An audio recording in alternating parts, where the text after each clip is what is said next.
is inevitable today. The secret is that slow change can be more effective than jumping into the fire. I'm Jeff Jower. And I'm Rick Levine for Planet Pulse on this Saturday, July 19th.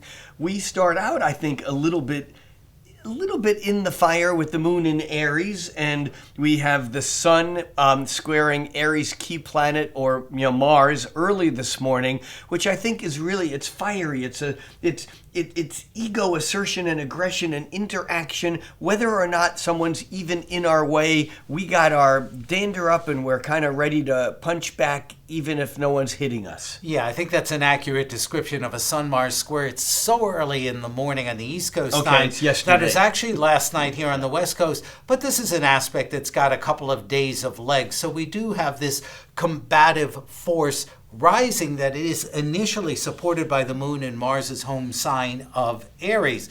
But at 4 something in the morning, we don't care. The moon enters bucolic Taurus, which resists change. It's the very nature of Taurus to try to go, conflict? No, I'd rather not look at it, or just simply hold my ground and not engage in the arguments. That's right. The actual transition is at 4:42 a.m. East Coast United States time.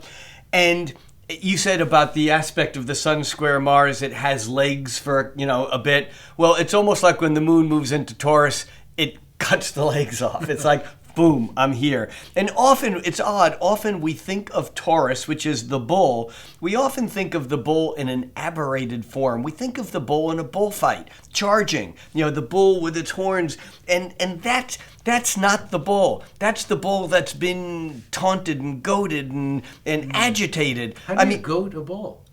Goat. Oh, goat. Goat. Anyhow, the bull might better be thought of as Ferdinand, laying in the field, smelling the flowers, just taking in the sun, not wanting to be bothered or irritated by anything. And so I think you're right, Jeff. When that moon moves into Taurus, the spaciness of an early morning Mercury-Neptune trine, the dreams that were coming from, the anger or assertion of the Saturn square Mars, I think that when the moon Sun square Mars, thank you.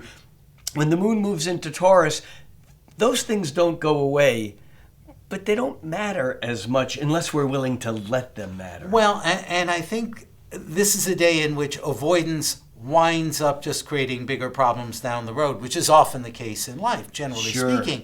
But Venus, Taurus's key ruling planet, is making a hard square and a half to Saturn in Scorpio today.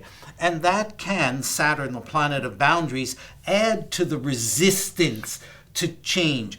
However, Saturn is the necessity to address things, and that's why I think a slower engagement in looking at our values and looking at our needs, but with the notion of moving toward change, is perhaps a more productive way to operate. I agree with you, and I think that the universe or the cosmos is actually even giving us more substantiation or corroboration for that, and that is that Saturn, which has been retrograde, turns direct tomorrow. Not today, but tomorrow. And Saturn moves slowly enough that it'll take a few more days for it to get going, which comes back to the slow and steady is going to win this race. If we think we're going to just jump ahead and punch someone in the nose who's been pissing us off, the sun square Saturn, that's going to backfire. We're going to... sun square...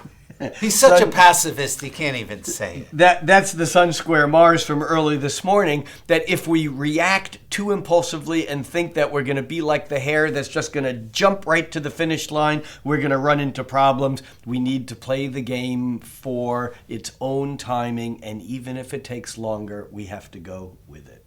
I'm Rick Levine. And I'm Jeff Jower, inviting you to join Rick and me here every day for Planet Pulse.